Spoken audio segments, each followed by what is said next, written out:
The lift display did not say ground or basement or car park. It said -1. And from behind the closed doors, someone whispered, "You have to press close from the inside." You are listening to Ghost Stories by Rupert Harcourt. Subscribe, like, comment.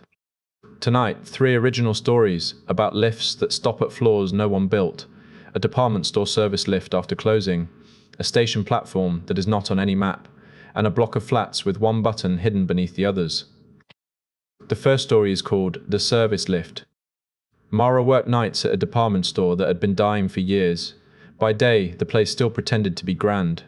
Brass rails, marble tiles near the perfume counters, old photographs of the first opening in 1934. By night, after the shutters came down, it became a stack of empty floors with too many mirrors and too few lights. Mara cleaned the top 3 levels: menswear, furniture, and the old restaurant that had been closed since before she started.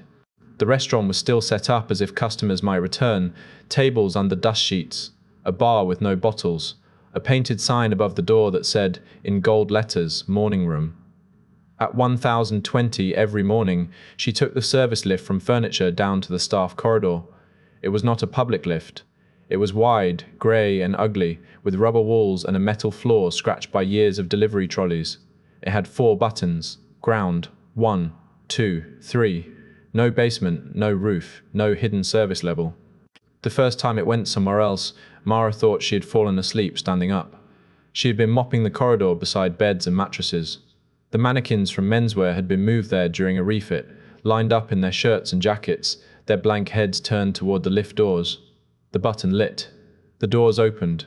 Mara pushed her yellow cleaning trolley inside and pressed ground. The lift went down. It always took 8 seconds to reach the staff corridor. Mara knew because she counted without meaning to. 1, 2, 3, 4. Then the lift slowed. 5. Then it kept going. 6, 7, 8. At 9, Mara looked at the display. It did not show ground. It showed M. The letter glowed in a weak green light. The lift stopped. The doors opened onto the restaurant, not the closed restaurant on the 3rd floor. Mara knew that room. It smelled of dust, old grease, and damp carpet. This restaurant was open. Warm light spilled across polished floorboards. Tables were set with white cloths. Cutlery shone beside folded napkins. Somewhere out of sight, a piano played 3 soft notes over and over, as if the player had forgotten the rest of the tune. At the far end of the room, every table was occupied. The customers sat perfectly still beneath the chandeliers. They were dressed for different decades. A woman in a fur collar. 2 men in wartime uniforms. A boy in a school blazer with wet hair combed flat to his forehead. Their plates were empty. Their glasses were empty. Their faces were turned away from her. Mara did not move. The lift doors began to close. At the last second, the boy in the school blazer turned his head. His mouth was full of black water. Mara punched the ground button until the doors shut. The lift lurched, dropped, and opened onto the ordinary staff corridor with the vending machine humming beside the bins. She told herself it was exhaustion, a reflection in the mirrors, a power fault. Anything except a restaurant full of people who had no reason to be there. The next night, the service lift was waiting with its doors open.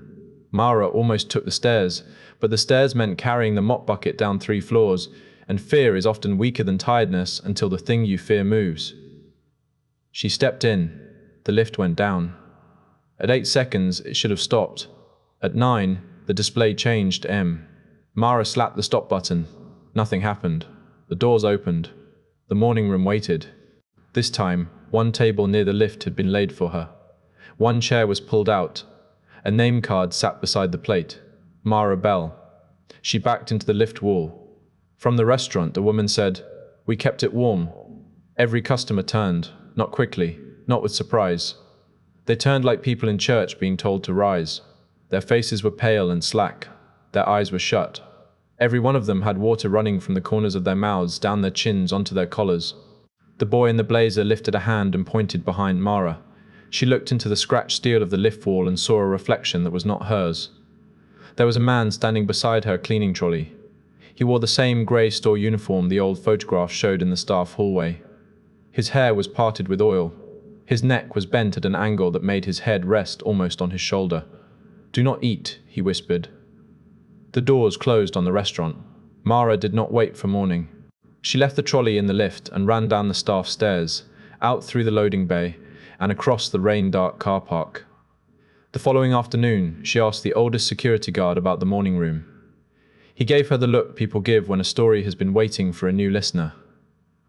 There had been a flood in 1952, he said, a burst main beneath the store. Not enough to reach the public floors, but enough to fill the old staff dining room in the lower level. 6 people trapped during a stocktake. One of them was a schoolboy on work experience, not meant to be there that late. There is no lower level now, Mara said. The guard nodded. They bricked it up. After. That night, Mara came in only to collect her bag and quit. The service lift stood open. Inside was her yellow trolley.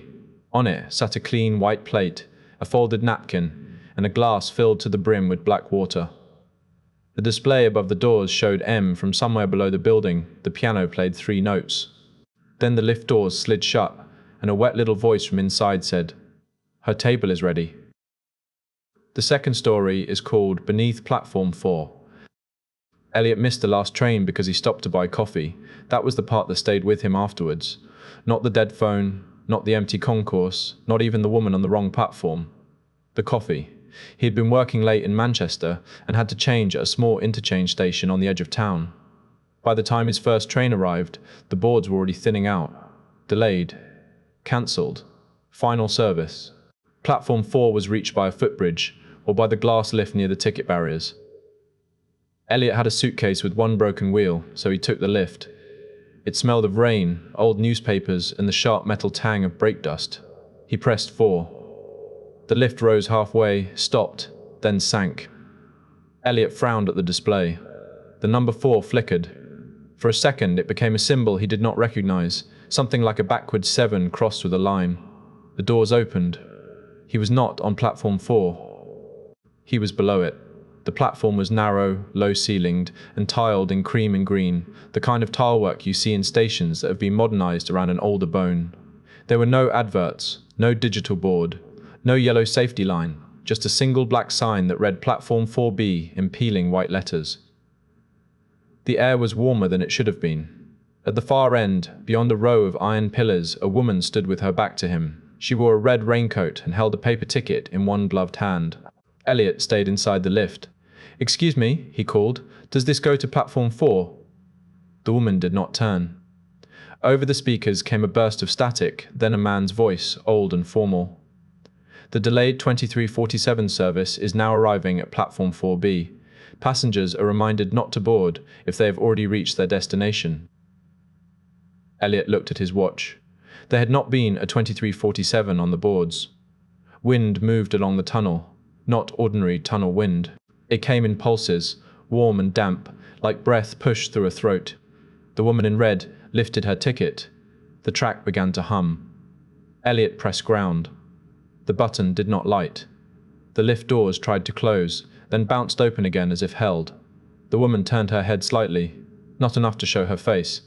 Enough to show that her hair and the back of her coat were soaked through. "You should not wait with me," she said. Her voice came from the lift speaker.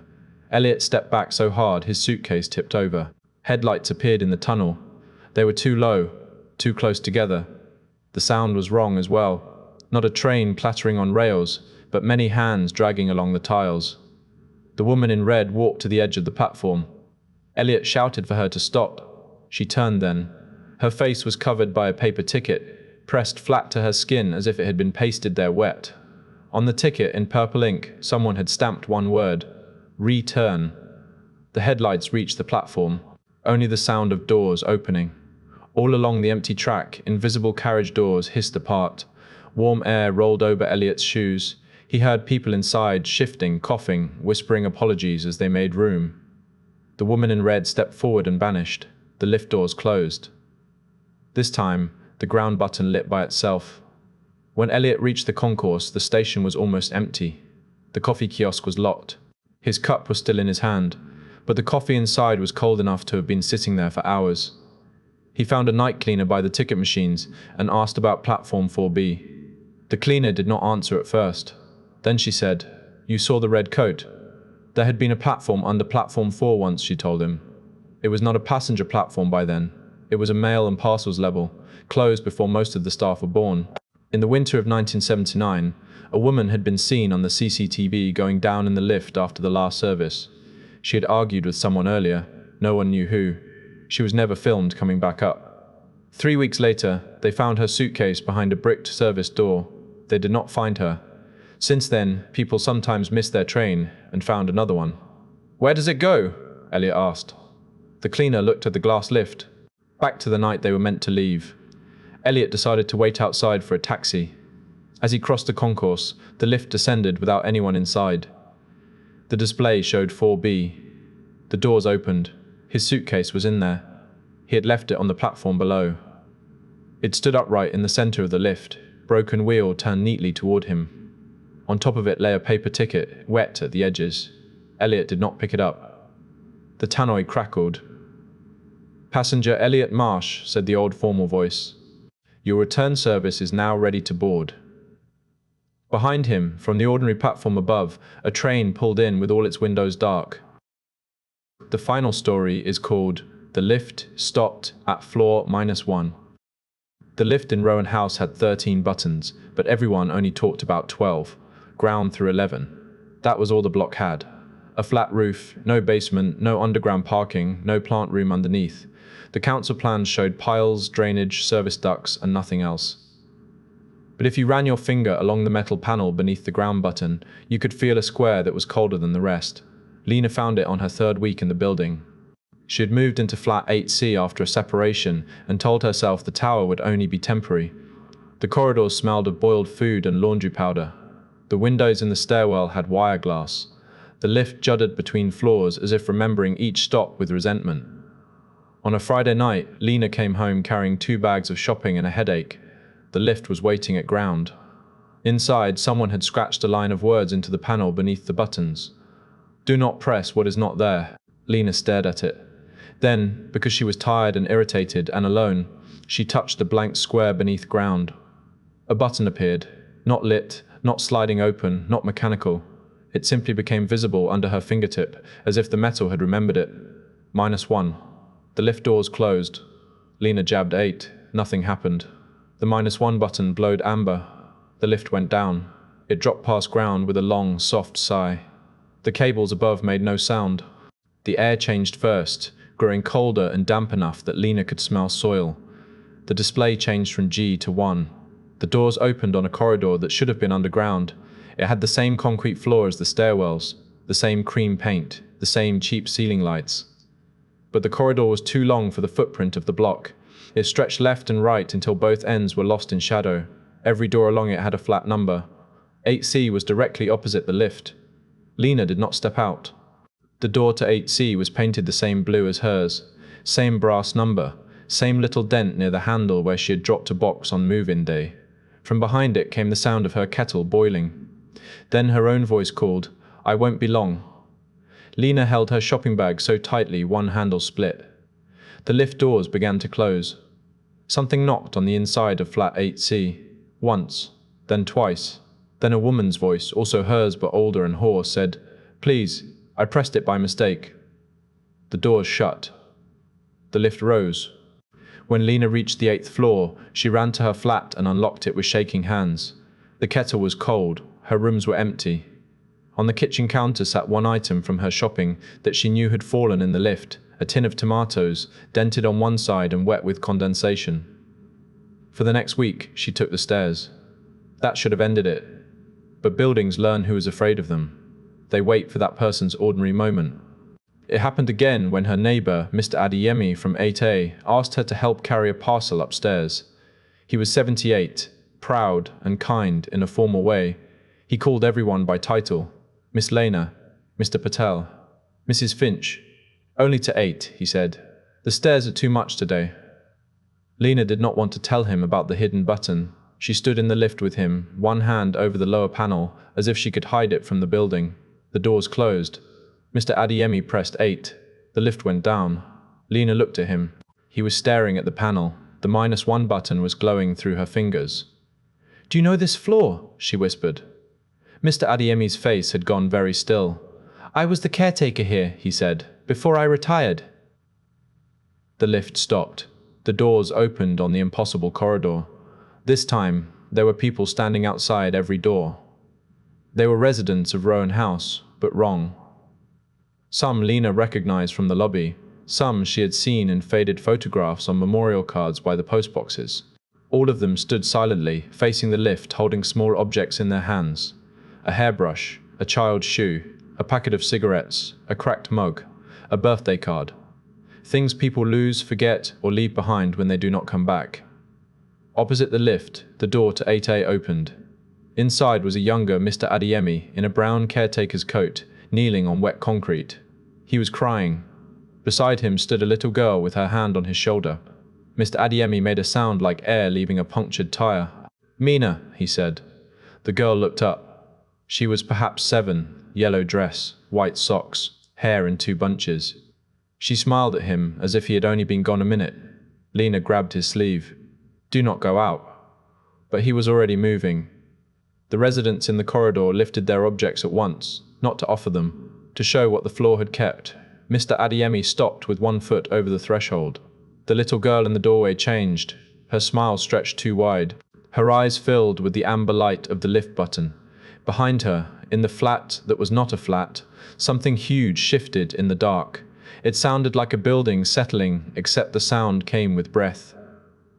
"Caretaker," the girl said, in a voice made of many residents speaking together. "You knew about us." Mr. Adeyemi stepped back. The corridor reacted. Every door handle turned. Lena hammered the close button. Nothing happened. The residents began to walk toward the lift, slowly, not like attackers, like tired people joining a queue. Mr. Adeyemi put both hands on the doors and whispered, "I am sorry." The button for 11 lit. The lift rose so fast Lena fell against the parcel. When the doors opened on the 8th floor, Mr. Adeyemi was still inside, but the parcel had vanished. In its place lay a yellow child's shoe. He would not explain everything, only enough. During construction in the 1970s, before Rowan House opened, a little girl from the temporary estate nearby disappeared. Her name was Mina. Mr. Adeyemi had been a junior caretaker then. He had seen her playing near the unfinished lift shaft. He had told her to go home. Later, when men came asking, he said he had seen nothing because he was afraid of losing his job. They never found her. The developers poured the lower service level and changed the plans. There was a basement, Lena said. Mr. Adeyemi looked at the yellow shoe. There was a place below ground. That is not the same. At 3:00 the next morning, Lena woke to the lift moving. Her bedroom shared a wall with the shaft. She could hear it pass 8, then 7, then 6, down and down, slower than normal, as if carrying something heavy. Then it stopped below ground. The intercom in her hallway buzzed. No one used it. It had not worked since she moved in. Lena stood in the dark and listened to the buzz become a voice. Her voice. "I won't be long." Then Mr. Adeyemi's, "Only to 8." Then a child's voice, small and bright. "You have to press close from the inside." The lift began to rise. It stopped at 8. The doors outside Lena's flat opened. No footsteps came down the corridor, only a wet paper smell, like old plans pulled from a flooded drawer. Lena looked through the peephole. The lift doors stood open. Inside, every button was lit. Ground through 11. And beneath them, where the hidden button had been, there was now a second blank square, colder than the first. On the metal panel, someone had scratched a new line beneath the old warning. "Do not answer. What sounds like you?" The lift began to close. Just before the doors met, Lena saw someone standing in the back corner of the lift. It was her, older, soaked to the waist, holding 2 torn shopping bags. The other Lena pressed 1 finger to her lips. Then she reached down, touched the new blank square, and smiled as the lift went lower than -1. If you have a story you want told quietly after dark, leave it in the comments. You have been listening to Ghost Stories by Rupert Harcourt.